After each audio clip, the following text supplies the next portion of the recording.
If you're a small business owner doing their own tax, this video is meant to scare you, but there is a moment where doing your own DIY tax can quietly hurt you and cost you a lot of money.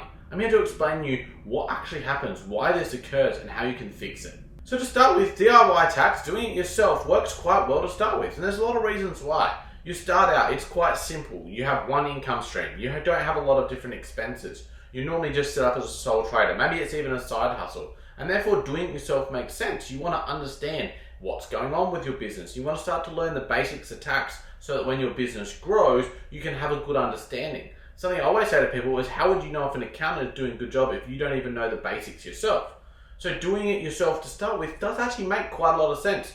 Costs are tight, so you want to keep costs down, and you go, well, I did my own tax previously, well, I can do my own business tax. And there's no reason why this can't work for you. And you're probably not doing anything wrong. But the rules don't change, but your business does change. And this is one of the triggers that means that maybe DIY no longer works for you.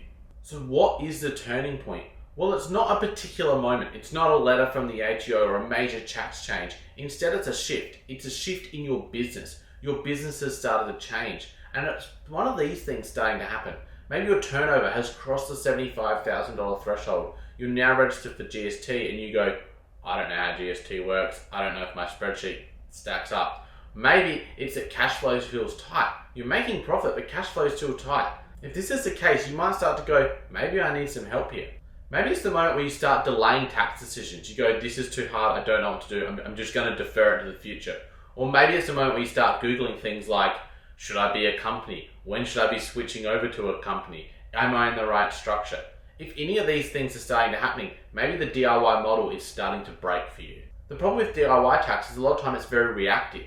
Your business is starting to grow to the point where maybe reactive-based decisions isn't working, and instead you need to treat tax as a strategic thing. You need to look at tax as a way that you can push your business forward rather than pulling it back. And that's the problem sometimes with DIY tax, is you're just making decisions about what's happened in the past and not thinking of what's happening into the future. Some of the key mistakes that then happen is you're in the wrong structure. You're paying tax personally when you could be splitting the profits. Maybe you're locking in CGT events without even realizing it. Or you're just overwhelmed and therefore not actually making decisions when you need to be. Some of the key actual things that are happening at this stage is maybe you're using a spreadsheet and then you're going, I don't know if I can get the outputs that I need based on what I'm putting into this spreadsheet, and to maybe customize that is out of my depth. Maybe you're already on software or something like Xero and you look at your accounts one day and go, I have thousands of unreconciled transactions, or my bank rec report isn't matching.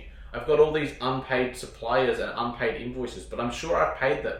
Maybe my imports, what I'm putting into it, isn't giving me accurate outputs. And this is the point where DIY stops being smart and efficient and becomes a very costly mistake.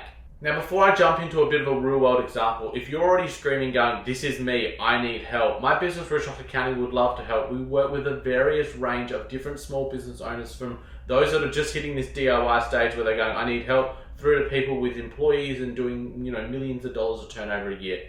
If this sounds like you, then in the description of this video, we have links to our website, and we'd love for you to get in touch and see if we are the right fit to help your business. Now let's jump into this bit of the real world example. I see this all the time in the real world with clients that come to us and they've started out small. They just were doing it all themselves, and the business grew and it grew and it grew. And next minute they look and they're making $200,000 a year and they go, I'm still a sole trader.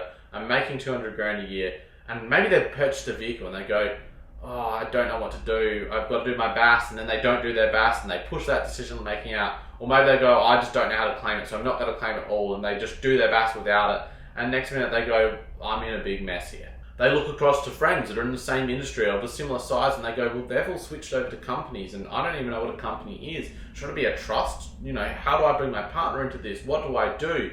And then they start to go, well, now I'm falling behind. And now they're spending all this time stressing over it, and it just gets pushed to the side. They stop lodging things on time, and all of a sudden they're feeling like they're trapped. And this is normally when they realize, well, they look at their Xero file, it's a mess. They have no asset protection, and they're not doing any tax planning. Like I said, they're very reactive at this stage, and they're not thinking in the future. And therefore, the mistakes are starting to compound, and it's obviously starting to cost them real money. The trigger point quite often is they actually finally get things together and they lodge their tax return and they turn around and they get a $30,000 bill and they go, what is this? I don't have money to pay this. But obviously if you've got a tax bill, it means you've made profits along the line. So now they go, well, I've also got a cash flow issue. So all of these things have now compounded to go the DIY method that was working really good when I was at this side, maybe isn't stacking up so well at this side. Because people are running their businesses, and what they're realizing is that I make more money running my business than I do doing my accounting work. But the problem is the accounting work is now costing them money, and they could easily have outsourced that task to someone who does this for a living and save themselves taxes, and therefore freed up their time to focus on what really makes them money. Just to be clear, DIY can work for simple businesses. But if you're at the stage where things have become a bit more complex, money is meaningful to you, and you're not 100% confident that you are structured correctly, that is the time to go and get good advice that will pay for itself. DIY works until it doesn't. And the next question you're probably going to ask yourself is, should I be a sole trader or should I be a company? And that is another topic I've actually covered on this channel where I dive into that topic so you can start to have that better understanding so that when you do have that conversation with an accountant, you at least have a base level of understanding. I thank you for watching this one, and I hope to see you over there.